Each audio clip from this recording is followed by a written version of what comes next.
बिस्मिल्लाहिर्रहमानिर्रहीम। अस्सलाम वालेकुम। मैं हूं आपका दोस्त हसनैन अब्बास और आप देख रहे हैं मेरा यूट्यूब चैनल लीगल इन्फॉर्मेशन। दोस्तों, आज का हमारा टॉपिक है मुल्क में जो मौजूदा सूरत हाल चल रही है, ये आप सबके सामने है।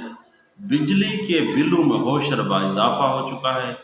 पेट्रोलियम मसनूआत की कीमतों में भी बेपनाह इजाफे हो चुके हैं। साथ ही अब चीनी का बहरान और उसकी कीमतों में बेपनाह इजाफा, ये भी आवाम की जो है ना सख्त जवाब दे चुकी है। चलते हैं अपने मुल्क की मौजूदा सूरत हाल को तफसील से डिस्कस करते हैं। दोस्तों, कोई भी मुल्क, कोई भी मुआशरा बग़ैर इंसाफ के कायम नहीं रह सकता। जैसा कि हज़रत अली पाक रज़ी अल्लाह ताला अन्हु का फरमान है कि कुफ्र पर तो हुकूमतें कायम रह सकती हैं, लेकिन अदल व इंसाफ के बगैर कोई भी मुआशरा कायम नहीं रह सकता। दोस्तों, हमारे मुल्क का निज़ाम कुछ अजीब व गरीब है। हमारे मुल्क में ब्यूरोक्रेट, सियासतदान, आला उहदों पर विराजमान अफसरान, उनके लिए एक अलहदा कवानीन है। हमारे मुल्क की गरीब आवाम के लिए अलहदा कवानीन है। इन्हीं हालात के पेश नज़र लोग तंग दस्त हो जाते हैं, ख़ुदकुशियाँ करने पर मजबूर हो चुके हैं। लोगों के अहवाल आपके सामने हैं। डेली सोशल मीडिया पर आपके सामने कहीं ना कहीं ख़ुदकुशी के वाक़यात रूनुमा हो रहे हैं। चोरी, डकैती, राहज़नी, इसकी भी रेशो हमारे मुल्क में बढ़ रही है। सारे लोग पैदाइशी तौर पर चोर, डकैत नहीं होते। किसी को कोई मजबूरियाँ भी इस रास्ते पर ले जाती हैं। जैसा कि हमारे मुल्क के अभी हालात चल रहे हैं, बिजली के बिलों में बेपनाह इजाफा, आवाम की कमर टूट चुकी है। लोग बहुत परेशान हैं। हमारे अशराफिया इस बारे कुछ नहीं सोच रही। हमारे अशराफिया का तो सिर्फ उनको, क्योंकि वो आला ओहदों पर बैठे हैं, उनके लिए तनख्वाहों के अलग पैकेज होते हैं, उनके लिए पेट्रोल फ्री की अलहदा लिमिट होती है, बिजली के यूनिट्स फ्री की अलहदा लिमिट होती है। लेकिन हमारे अवाम के बारे में कोई नहीं सोचता। आपने कभी देखा है कि किसी मस्जिद का बिल फ्री हो? यानी कि जैसा कि हमारा इस्लामी मुल्क है, हमारे मुल्क में तो चाहिए ये था कि मस्जिदों की बिजली फ्री होती, लेकिन आपने कभी नहीं, कहीं नहीं देखा कि कहीं कोई किसी मस्जिद को बिजली फ्री दे रहे हों। हालांकि अब उल्टा आपने देखा होगा, मस्जिद पर टीवी फीस भी लगा दी गई है। ये कितनी बात शर्मनाक है। हमारे मुल्क में कभी आपने सोचा कि किसी बेवा को कुछ यूनिट फ्री दिए गए हों, किसी यतीम के लिए बिजली फ्री हो, किसी जो है ना गरीब नादार के लिए, माजूर आदमी के लिए कोई बिजली या कोई और सहूलत दी गई हो? कभी ऐसा नहीं हुआ। हमारे मुल्क के अशराफिया पहले ही दिन से ये हमारे मुल्क के जो है ना सिस्टम पर राज कर रही है। ये इनको जो यूनिट्स अलहदा दिए जाते हैं, इजाफी तौर पर इनको जो फ्री पैकेजेस दिए जाते हैं, ये आपने सोचा कि ये भी तो उसी बिजली के यूनिट से प्रोडक्ट हो रहे हैं, बिजली के उसी प्लांट से बन रहे हैं। इनके लिए कोई अलहदा तो सिस्टम नहीं है। इनको जो बिजली फ्री दी जाती है, जो फ्यूल फ्री दिया जाता है, ये फिर हमारी गरीब आवाम इनका बोझ बर्दाश्त करती है टैक्सों की सूरत में। जैसा कि आपने देखा है कि वापडा के मुलाजमीन, उनको भी बिजली फ्री दी जाती है, लेकिन ये हर मुलाजिम की जो है ना जॉब पर वेरी करता है। किसी के छोटी जॉब होती है उसको कम यूनिट दिए जाते हैं, किसी बड़ी जॉब होती है उसके लिए ज़्यादा यूनिट दिए जाते हैं। लेकिन ये एक सिस्टम हमारे मुल्क में पहले ही दिन से गलत चल रहा है। हमारे मुल्क में चाहिए था कि इंसाफ पर मुआशरा कायम होता। हमारे मुल्क में हर चीज़ के एक रेट होते, खा वो ब्यूरोक्रेट के लिए अगर बिजली का यूनिट 10 रुपये पड़ता तो वो आम गरीब के लिए भी 10 रुपये होना चाहिए था।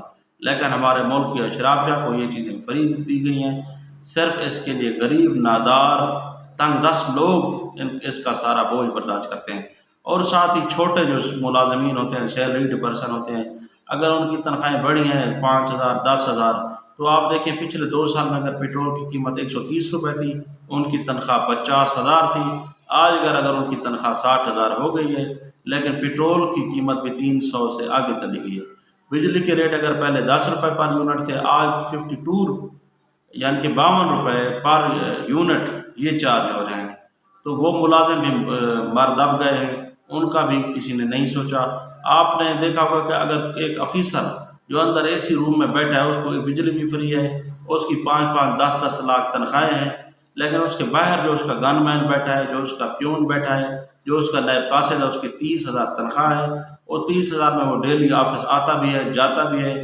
अगर उसका 1 लीटर भी डेली का कंज्यूम हो तो اس طرح وہ 9,000 جو ہے نا وہ صرف اپنی پیٹرول کی مد میں خرچ کرے گا، باقی اس کا 30,000 اگر اس کی ٹوٹل تنخواہ ہے تو اس کا کیسے گزارا ہوگا؟ وہ اپنے بیوی بچوں کو کیسے پالے گا اور شادی غمی کے مسائل کیسے حل کرے گا، اور دوسری جو ہے نا بچوں کی میڈیسن تعلیم کا خرچہ کیسے برداشت کرے گا؟ یہی حالات ہمارے ملک کے عام شہریوں کو پھر جو ہے نا 2 نمبری پر مجبور کرتے ہیں، غلط روش کی طرف، غلط راستے کی طرف، چوری ڈکیتی کی طرف، رشوت کی جو ہے نا یہ جو بازار گرم ہوتے ہیں اس کی طرف لے جاتا ہے۔ اس سے معاشرے میں عدم استحکام پیدا ہوتا ہے، پھر یہ معاشرہ انسانوں کا نہیں جانوروں کا معاشرہ بن جاتا ہے۔ دوستو، ہماری اشرافیہ کو اس بارے میں سوچنا ہوگا، ہمارے ارباب اختیارات کو جب بھی وہ قوانین بنا رہے ہوتے ہیں ان کو سوچنا ہوگا کہ ہماری یہ جو غریب عوام ہے ان کے بارے میں ہمیں محشر کے دن جواب دہ ہونا پڑے گا۔ اگر اللہ تعالیٰ نے ہمارا گریبان پکڑ لیا اس دن، ہم سے پوچھ لیا کہ تم تو ایسی کمروں میں بیٹھتے تھے، سوتے تھے، تمہارے لیے لگژریز گاڑی تھی، لیکن یہ جو غریب فٹ پاتھوں پر سو رہے تھے، جن کے پاس میڈیسن تک مہیا نہیں تھی، جن کے پاس چھت مہیا نہیں تھی، یہ بھی تمہاری طرح انسان تھے، ان کے بارے میں کبھی آپ نے سوچا؟ جیسا کہ ہمارا اسلام میں ہمسایوں کے حقوق کے بارے میں بہت زیادہ زور دیا گیا ہے۔ اگر ہمسایہ بھوکا ہے تو ہم نے پیٹ بھر کر کھانا کھایا ہے، تو اس کے لیے بھی ہمیں کل معاشر کے دن اللہ تعالیٰ کے حضور جواب دہ ہونا پڑے گا۔ دوستو، ہماری حکمرانوں کو چاہیے کہ ہمارے ملک میں بہترین جو ہے نا قوانین نافذ کریں، ہمارے ملک میں انصاف کا بول بالا کریں، ہمارے ملک کی عام پبلک کو جو حقوق دیں وہ اپنے لیے بھی وہی حقوق رکھیں، جو فرائض اپنے ذمہ لگاتے ہیں ان کے ذمہ بھی وہی فرائض لگائیں۔ اس طرح ہمارا معاشرہ بہترین اسلامی معاشرہ بن سکے گا اور ہم بہترین جو ہے نا ترقی یافتہ ملک کی صف میں کھڑے ہو سکیں گے۔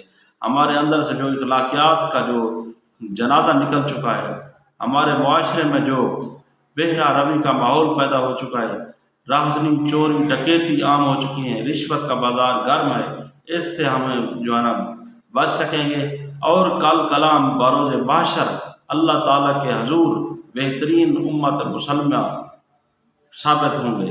اسی کے ساتھ اجازت چاہتا ہوں، اللہ حافظ۔